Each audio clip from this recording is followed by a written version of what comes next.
छैन नि हाम्रो घरमा छुट्टै स्पेस हुन्छ हाम्रो लागि हामी कोठाभित्र जे गरे पनि बाहिर आवाज जाँदैन बुझ्यौ मलाई नसिकाउ हाम्रो घरमा त हाम्रो कल्चर कस्तो हुन्छ थाहा छ बुढाबुढीले माया गरेको कसैले देखे बाबाआमाले देख्यो भने नि आँखा छोपेर हिँड्छन् आफै त्यस्तो हुन्छ के को पर्सनल स्पेस छुट्टै घर चाहिन्छ भन्ने छ उसले चाहिँ के भन्यो भन्दा बाबुआमाबाट टाढा भएर बस्ने बाबुआमालाई छुट्टै घरमा राख्ने भने तर मलाई फेरि बाबुआमालाई जतिसुकै श्रीमती बरु किन छोड्न नपरोस् बाबुआमालाई म छोड्नै सक्दिनँ उनीहरूको त्यो बच्चैदेखि मलाई जन्माए कति पसिना दुःख कष्ट सहेर हुर्काए र बगाएको त्यो पसिनाको श्राप बन्न म चाहदिनँ क्या अनि मलाई फेरि यस्तो सभ्यता मनै पर्दैन कि जहाँ आफ्नै बाबुआमालाई भेट्न पनि अपोइन्टमेन्ट लिनुपर्छ क्या के मलाई थाहा छैन घरमा कोठा एउटा भन्दा धेर हुन्छ भनेर म त्यो भन्न खोजेको होइन having your own house like तिम्रो र मेरो हाउस र बाबुआमासँग बस्नु धेरै डिफ्रेन्ट छ के नदेखाउने बाबुआमालाई साँझ बस्ने बेला खाना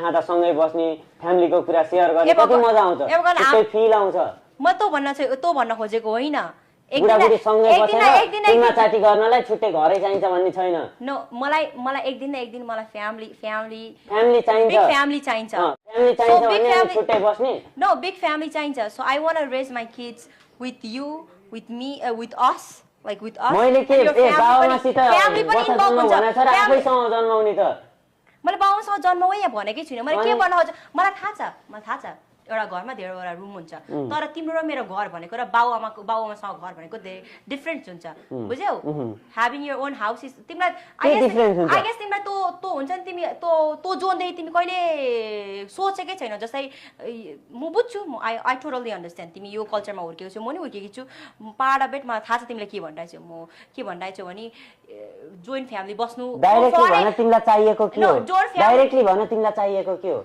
मलाई चाहिएको आई वान्ट टु चुम्मा चाटी मलाई फेरि चुम्मा चाटीको लागि एनी टाइम फिल आउँदैन त्यसको लागि एउटा मौसम चाहिन्छ जति बेला नि चुम्मा चाटी गर्न खोजौला हुँदैन मबाट मलाई त फिल आउनु पर्छ साथ दिनु पर्छ एनी सबै कुराले तिमीले त अर्को घरमा छुट्टै घरमा बस्यो अनि काम सुरु थाहा भयो क्लियरली तिमी कस्तो खालको सोच विचारको मान्छे रहेछौ भने तिमीलाई फिल हुँदा चाहिँ म नाङ्गै बस्नु अनि आरा गर्नु मलाई फिल हुँदा चाहिँ तिमी चाहिँ रेडी नहुनु म नाङ्गै बस्ने कुरा कहाँबाट आयो तिमीले त अरू बेला मोज मस्ती गर्ने बेलामा चाहिँ छुट्टै बस्ने बच्चा पाएपछि चाहिँ बाबुआमालाई बोलाउने होइन घरमा मैले त भनेको चाहिँ मैले डे केयर भनिरहेछु अनि प्लस तिमीले अरूको कुरोहरू निकाल्यौ some time to be honest I have मैले धेरै नराम्रो कुरो देखेकी छु नानीहरूलाई कुट्नु एन्ड अल द्याट म त्यस्तो ठाउँमा म हुर्किनँ मैले चाहिँ कस्तो ठाउँमा हुर्केँ भने यदि नानीहरूले लभ चाहन्छन् उनीहरूले एक्सप्रेस गर्छन् हामीले एटेन्सन दिन्छौँ कसरी नानीलाई टेक केयर गर्नुपर्छ त्यो फाल्टै पाराले म हुर्केको छु नेपालको कम्पेयर गर्नु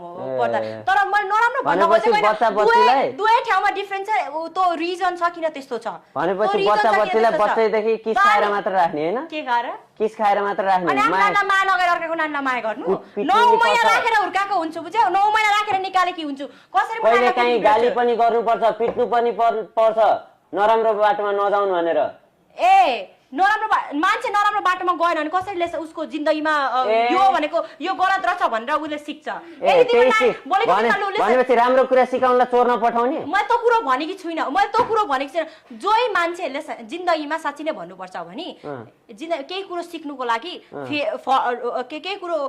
केही कुरो सिक्नुको लागि नि ठक्कर खानुपर्छ बुझ्यौ जिन्दगीमा त्यो कुरोमा पुगेको हुनुपर्छ मान्छेलाई बलात्कार हुनबाट जोगाउनलाई त्यसलाई पहिला बलात्कार गर्न लाउनु पर्छ हैन यदि हामी राम्रो कल्चर राम्रो ट्रेडिसनमा हुर्कायो भने त्यो नानीले त्यस्तो सोच कसरी जान्छ यदि त्यो कुरोमा सानैदेखि हामीले एजुकेसन गर्यो भने नानीलाई यहाँ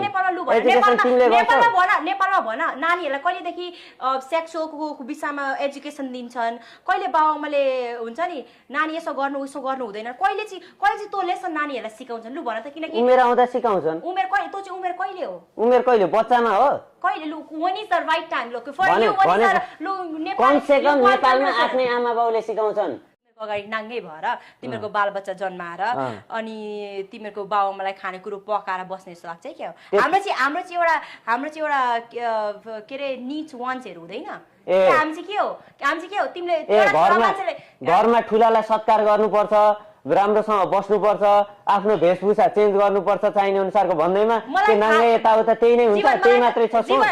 जीवन मलाई थाहा छ कुन ठाउँमा कस्तो लुगा लाउनु पर्छ र कुन ठाउँमा लाउनु पर्दैन, थाहा छ बुझिस? किनकि नि भने मलाई मेरो बुवा त भनेर मलाई यो पनि मन पर्दैन, त भनेर बोलेपछि सक्यो। उसले बडो फेसनको कुरा गरिरहेको थियो क्या। उसलाई म एउटा कुरा भन्न चाहन्छु कि नाङ्गिनु नै फेसन हो भने नि मेरो गाउँको घरको भैँसी पनि मोडल हो। भद्री भट्टराई यो कुरा बुझिराख। धेरै कुरा बदल्नु पर्ने। पहिला त तिमीले वेशभूषा बदल्नु पर्छ। हाम्रो फ्यामिलीमा बसाइ यही लगाएर बस्छौ, मिल्दैन। एनी टाइम मेकअप लगाएर बस्ने, मेकअपमा हुने त्यस्तो हुँदैन। अनि अहिले इन्डिपेन्डेन्ट फ्रिडम भन्ने छ नि, यस्तो कुरा घरमा मेरो बाबुमनी छ, झगडा पर्ला। बाबुमनीलाई के गर्छौ? कराउँछौ? त्यो मिल्दैन। नेपालमा हाम्रो घरमा ठुला आदर गर्ने बानी हुन्छ। आदर सत्कार राख्नु पर्यो। अनि यसमा जस्तो होला, बाहिर घरमा बुढो छ, साथी बनाएर हिँड्ने, त्यस्तो चल्दैन।